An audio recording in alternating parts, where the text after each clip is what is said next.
Hello good morning students, मैं हूं दीक्षा। आज मैं आपको पढ़ाने जा रही हूं माइटोकॉन्ड्रिया के बारे में। माइटोकॉन्ड्रिया, जिसे हिंदी में सूत्रकणिका भी कहते हैं, इसे ऊर्जा का पावर हाउस भी कहते हैं या फिर एनर्जी हाउस भी कहते हैं। क्यों कहते हैं? क्योंकि इसी के अंदर ऊर्जा का निर्माण होता है। वो होता है एटीपी के रूप में। किस रूप में? एटीपी के रूप में। चलिए देखते हैं माइटोकॉन्ड्रिया की संरचना। तो ये जो चित्र दिखाई दे रहा है, ये है माइटोकॉन्ड्रिया की संरचना। मैं चित्र को बहुत इजीली तरीके से बनाती हूँ ताकि आप भी इसे आसानी से कॉपी कर सकें। आप चाहें तो इसका स्क्रीनशॉट भी ले सकते हैं। ये जो माइटोकॉन्ड्रिया होता है वो दोहरी झिल्ली द्वारा घिरा होता है। मतलब इसके चारों ओर कितनी मेम्ब्रेन होती हैं? 2 मेम्ब्रेन होती हैं। इसकी जो बाहरी मेम्ब्रेन होती है ये कहलाती है आउटर मेम्ब्रेन। क्या कहलाती है? आउटर मेम्ब्रेन, या फिर इसे हिंदी में क्या कहते हैं? बाह्य परत कहते हैं। और इसकी जो अंदर की संरचना, अंदर की झिल्ली होती है, उसे क्या कहते हैं? इनर मेम्ब्रेन या आंतरिक झिल्ली। बाह्य झिल्ली और आंतरिक झिल्ली। ठीक है।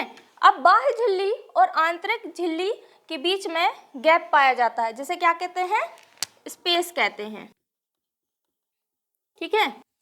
अब होता क्या है?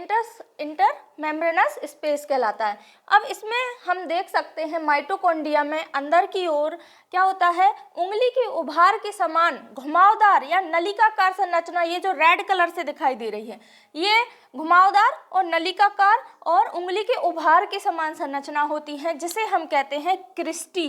क्या कहते हैं? क्रिस्टी। ठीक है। तो यहाँ पे हम कुछ पॉइंट्स लिख लेते हैं माइटोकॉन्ड्रिया के बारे में। माइटोकॉन्ड्रिया कितनी झिल्ली द्वारा घिरा होता है? ये घिरा होता है 2 झिल्लियों के द्वारा घिरा होता है। ठीक है। कौन कौन सी?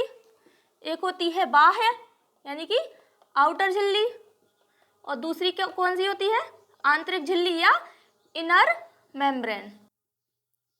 तो माइटोकॉन्ड्रिया के चारों ओर कितनी झिल्लियां पाई जाती हैं?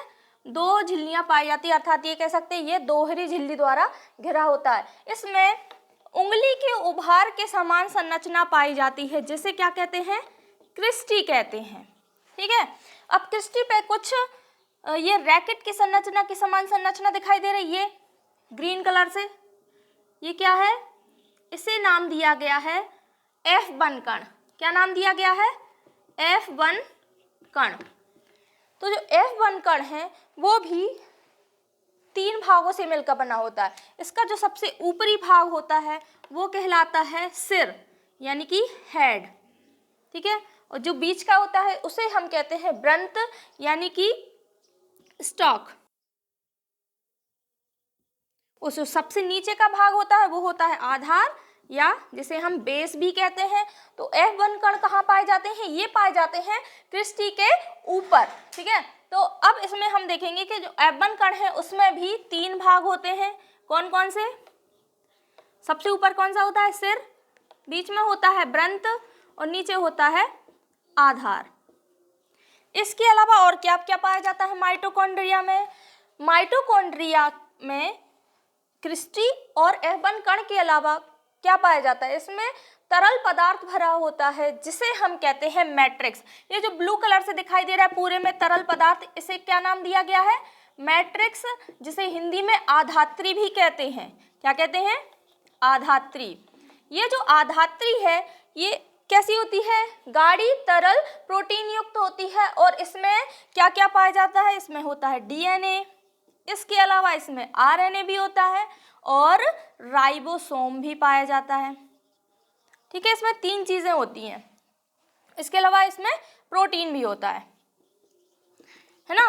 तो DNA, RNA, राइबोसोम, प्रोटीन, इसमें क्या होता है? इसकी मैट्रिक्स में पाया जाता है। तो ये हो गई माइटोकॉन्ड्रिया की संरचना। इसमें क्या क्या मिलेगा आपको? दोहरी झिल्ली, क्रिस्टी और F1 कण, इसके अलावा मैट्रिक्स पाई जाती है ना। तो माइटोकॉन्ड्रिया को आप बहुत हैवी में मत लेके चलिए, ये बहुत इजी है और मैंने डायग्राम भी बहुत इजी बनाया है। तो आप अगर 1-2 बार डायग्राम को बना के देखेंगे तो आप आसानी से एग्जाम में इसको बना सकते हैं। ठीक है। तो अब हम इनके कुछ वैज्ञानिकों के नाम लेके चलते हैं कि माइटोकॉन्ड्रिया की खोज किसने की। तो माइटोकॉन्ड्रिया जो है इसे क्या नाम दिया गया है? पावर हाउस भी कहते हैं। क्या कहते हैं? यहाँ पे लिख लेते हैं। क्या कहते हैं इसको? Power house. क्यों कहते हैं भाई? क्योंकि इसी के अंदर श्वसनीय ऊर्जा का निर्माण होता है, और जो ऊर्जा का निर्माण होता है वो होता है एटीपी के रूप में। एटीपी जिसका पूरा नाम है एडिनोसिन ट्राइफॉस्फेट। तो ऊर्जा का निर्माण इसमें होता है एटीपी के रूप में, और इसी के वजह से इसको क्या कहते हैं? पावर हाउस कहते हैं, या फिर इसको एनर्जी हाउस भी कहते हैं। ठीक है। जो एटीपी है इसको कहते हैं एनर्जी कॉइन।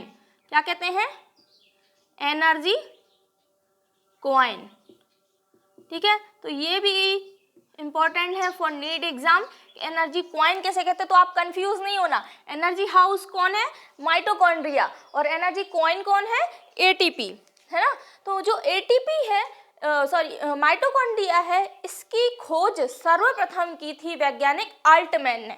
किसने खोज की थी? वैज्ञानिक अल्टमैन ने माइटोकॉन्ड्रिया की क्या की थी? खोज की थी। लेकिन एक और वैज्ञानिक थे, कोलिकर। कौन से वैज्ञानिक?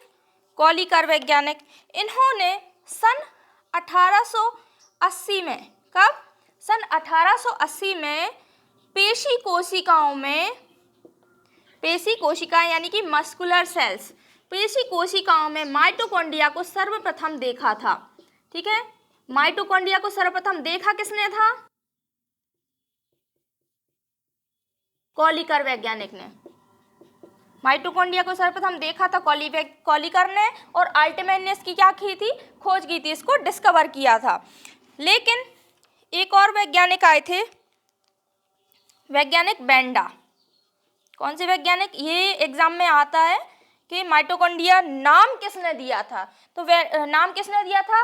वैज्ञानिक ने, बेंडा ने सन 1897 में क्या नाम दिया था इन्होंने? माइटोकॉन्ड्रिया। माइटोकॉन्ड्रिया जो नाम है उसकी खोज की थी वैज्ञानिक बेंडा ने। ये आप हाईलाइट करके नोट कर लीजिएगा, तीनों वैज्ञानिकों के नाम। अब हम देखते हैं माइटोकॉन्ड्रिया के कार्य। तो जो माइटोकॉन्ड्रिया है वो क्या कार्य करता है? सबसे पहले मैंने आपको बताया कि जो माइटोकॉन्ड्रिया है वो ऊर्जा का निर्माण करता है। किस रूप में करता है? एटीपी के रूप में करता है। तो इसके कार्य क्या क्या हो गए? ये क्या करता है? ऊर्जा का निर्माण करता है। किस रूप में? एटीपी के रूप में, है ना। एटीपी के रूप में ऊर्जा का निर्माण करता है। इसके अलावा माइटोकॉन्ड्रिया है वो अंडे के योक में पाया जाता है और शुक्राणुओं के मध्य भाग में भी पाया जाता है। इसकी वजह से ये क्या करता है? इनको एक्टिव करता है और एनर्जी देता है। तो ये कहाँ होता है? योक में होता है और स्पर्म के मध्य भाग में भी होता है ना। तो इनको ये क्या करता है? एक्टिव करता है। इसके अलावा ये प्रोटीन का निर्माण भी करता है। तो ये हो गए इसके कार्य। प्रोटीन का क्या करता है? निर्माण करता है। और माइटोकॉन्ड्रिया का दूसरा नाम क्या है? इसे और क्या नाम दिया गया है? सूत्र कणिका।